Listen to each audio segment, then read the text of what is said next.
Natal kali ini adalah tahun ketiga kita merayakan Natal di musim pandemik. Dan bersyukurnya tahun ini, tahun 2022, kita bisa merayakan Natal secara onsite. Iya, makanya aku suka cita sekali. Semua orang bersuka cita. Tapi ingat, ada satu hal yang membuat sukacita, karena Yesus sudah lahir. Dan yang harus kamu ingat adalah bahwa berita tentang kelahiran Yesus itu, berita tentang yang sukacita itu harus kamu kabarkan kepada orang lain. Supaya orang-orang yang lain yang belum mendengar kabar sukacita itu bisa mendengar kabar itu. Dan terlebih lagi mereka bisa percaya kepada Yesus. Iya, agar sukacita itu harus aku ceritakan kepada teman-teman. Betul sekali. Nah, kamu ingat kan waktu nubuatan tentang kelahiran Tuhan? Apa sih itu nubuatan? Nubuat itu pernyataan suatu peristiwa atau kejadian yang belum terjadi oleh seseorang atau pada waktu itu adalah nabi. Dan nubuatan itu pasti digenapi, pasti terjadi. Begitu artinya. Gitu. Terus nubuat kelahiran Yesus itu gimana? Kelahiran Yesus Kristus dinubuatkan oleh Nabi Mika. Dan ini tercatat dalam kitab Mika 5 ayat 1. Nah, nubuat ini benar-benar terjadi dan digenapi di masa perjanjian baru. Kisahnya dicatat dalam Injil Matius dan Lukas. Begini kisahnya. Ini Maria, dia calon istri Yusuf. Suatu hari malaikat Allah datang padanya memberitahu tentang anak yang akan dikandungnya. Salam, hai engkau yang dikaruniai Allah menyertai engkau. Apa arti salam itu?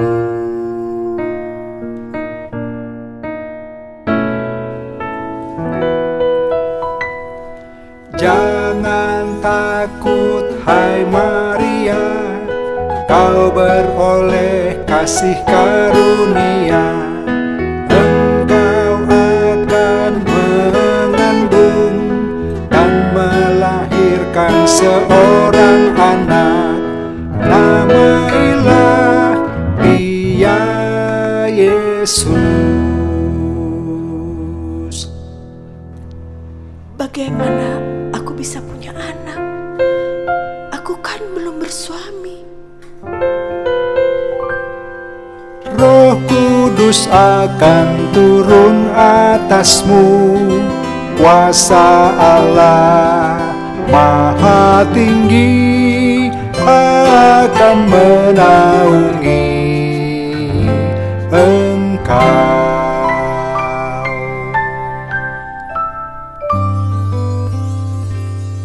Sesungguhnya aku ini adalah hamba-Mu. Jadilah padaku menurut perkataan-Mu. Ini adalah Yusuf, dia calon suami Maria. Berita tentang Maria yang mengandung itu juga didengar oleh Yusuf. Yusuf orang yang baik hati, dia menjaga nama baik Maria. Yusuf kepikiran terus, karena mereka berdua kan belum menikah dan Maria akan mengandung. Wah, bisa-bisa mereka jadi bahan omongan para tetangga. Tetapi ketika Yusuf memikirkan hal itu, malaikat Allah mendatangi Yusuf dalam mimpi. Yusuf, ambillah Maria sebagai istrimu, sebab anak yang ada di dalam kandungannya adalah dari Roh Kudus. Namailah dia Yesus. Terus gimana dong? Ya, Yusuf adalah orang yang taat. Dia melakukan semua perintah Allah, persis seperti apa yang dikatakan oleh malaikat itu. Maksudnya? Yusuf mengambil Maria sebagai istrinya sampai kandungan Maria itu besar.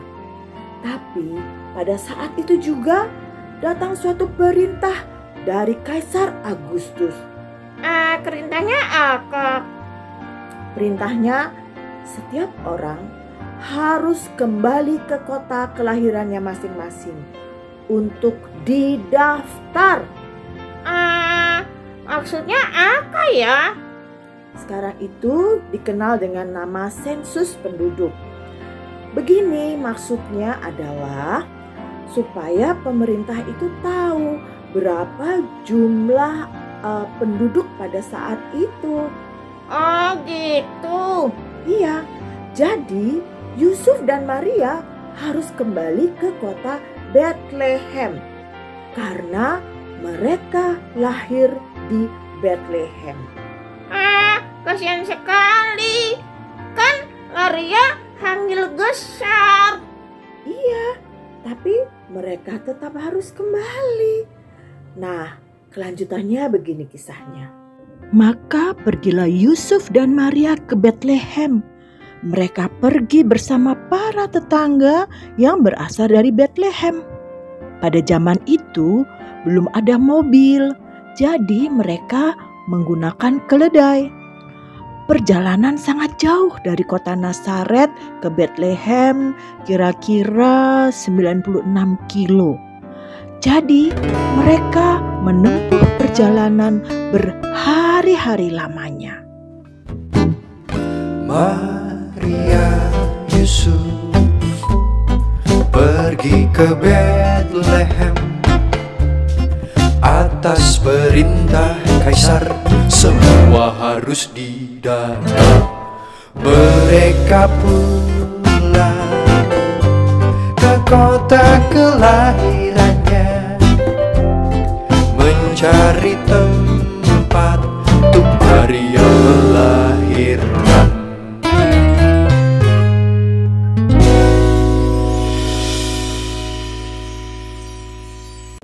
Bethlehem sangat ramai. Banyak orang yang datang ke kota Bethlehem, tempat asal mereka, untuk dilakukan pendaftaran. Yusuf dan Maria mencari tempat penginapan, tapi tidak dapat karena penginapan sudah penuh. Setelah mencari ke sana kemari mengelilingi kota Bethlehem, akhirnya salam damai sejahtera. Adakah sebuah kamar, istriku sedang mengandung dan akan melahirkan. Maafkan aku Tuhan, rumahku sudah penuh. Jika kau mau, ada satu tempat, kandang kecil yang kotor.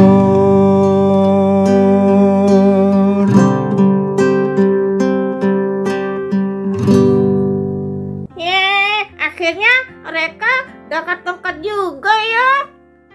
iya, bersyukur ya. Akhirnya mereka dapat tempat dan Maria bisa melahirkan anaknya. Nah, sekali lagi nih ketaatan dari Yusuf.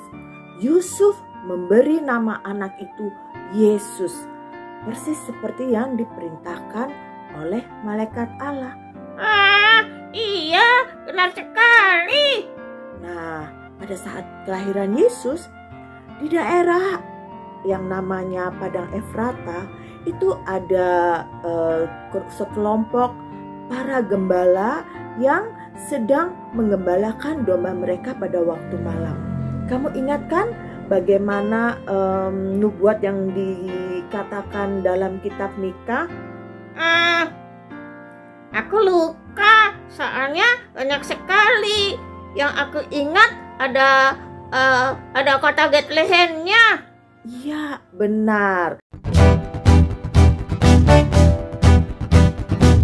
Hari ini telah lahir bagimu Juru Selamat, yaitu Kristus Tuhan di kota Daud, yang terbaring di palungan, dibungkus dengan lamkin.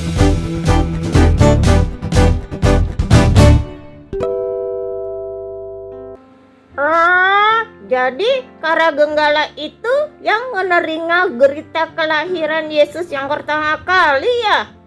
Iya, benar sekali.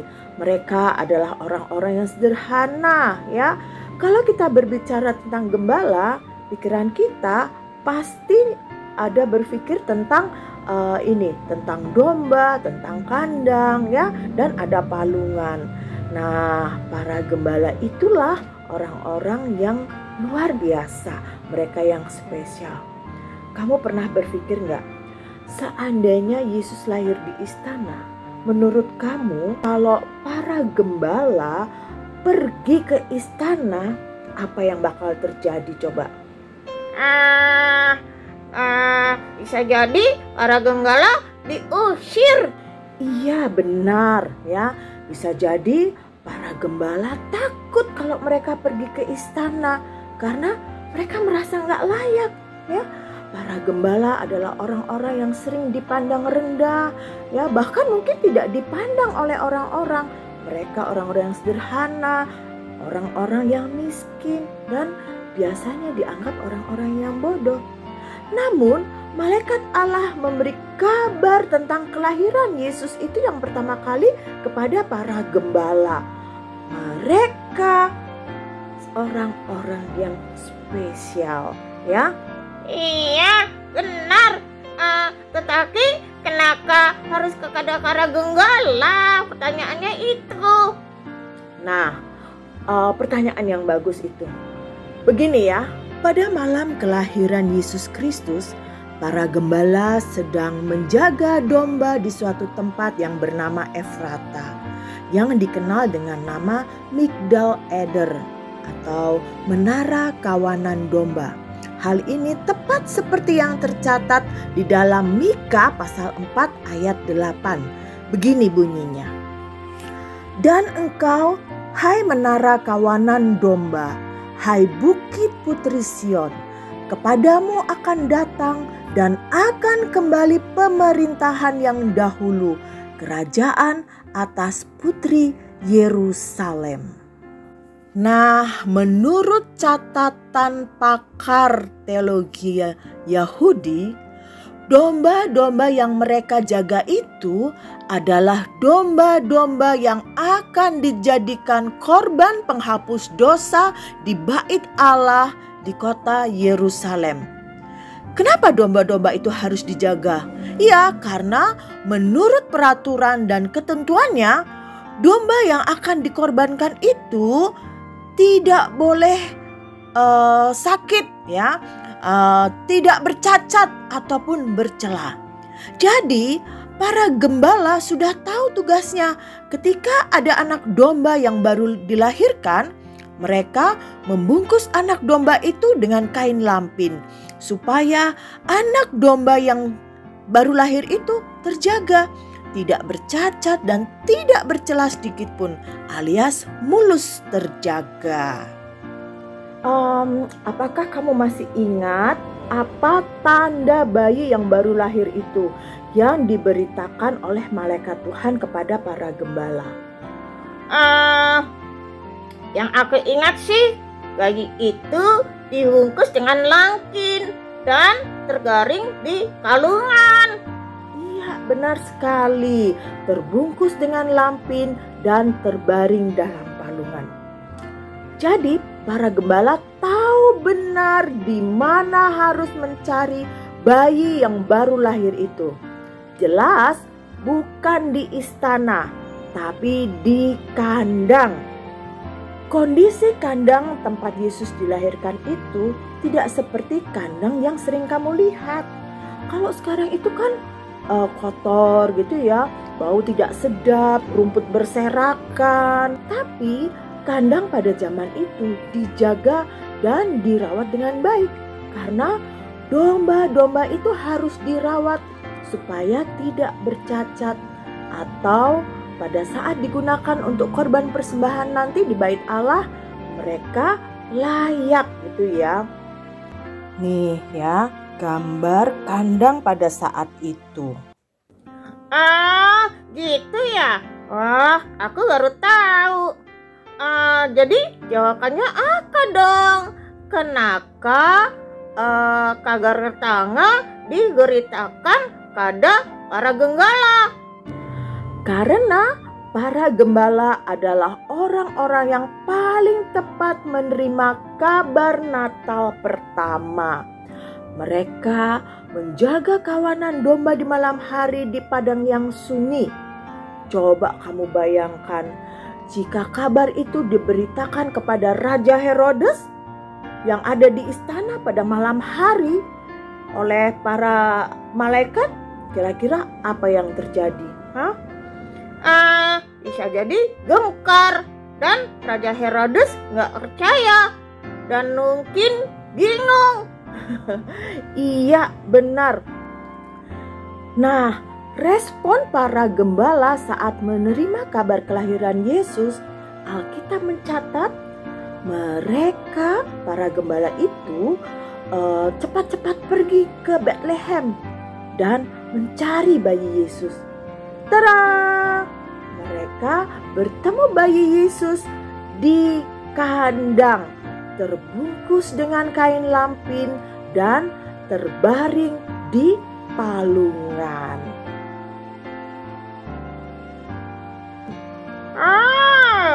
Aduh, senang ya ketemu bayi Yesus. Iya, mereka senang sekali. Kamu masih ingat kan apa pesan malaikat Tuhan kepada para gembala? Iya, aku masih ingat. Itu. Coba dong, ingat apa dong pesannya? Hari ini telah lahir bagimu, yaitu Yesus Kristus Tuhan, Juru Selamat, di kota Daud, dan dibungkus dengan langkin, tergaring dalam kalungan. Hebat sekali kamu masih hafal ya. Yesus Sang Mesias, Sang Juru Selamat. Yesus juga anak domba Allah yang lahir di kandang. Yesus yang lahir itu dikorbankan di atas kayu salib untuk menebus manusia yang berdosa. Setiap orang yang percaya kepada anak domba Allah, Yesus Sang Juru Selamat, tidak akan binasa, melainkan beroleh hidup yang kekal.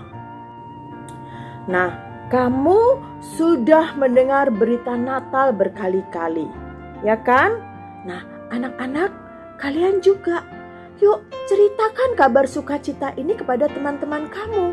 Ceritakan tentang Yesus, Sang Mesias, Sang Juru Selamat, anak domba Allah yang lahir. Dia bukan saja lahir, tapi dia disalibkan untuk menebus dosa manusia. Yuk, ceritakan kepada teman-teman kamu, kepada orang-orang di sekeliling kamu, agar mereka juga bisa percaya kepada Yesus dan mereka bisa menerima keselamatan dari Sang Anak Domba Allah. Aku juga cerita tentang Yesus. Aku cerita ke teman-teman aku di sekolah. Ya, boleh. Itu sangat bagus ya. Yuk, ceritakan bahwa Yesus Kristus adalah juru selamat manusia. Yesus sudah lahir, bukan hanya lahir, tapi dia juga mati di salib untuk menebus dosa manusia.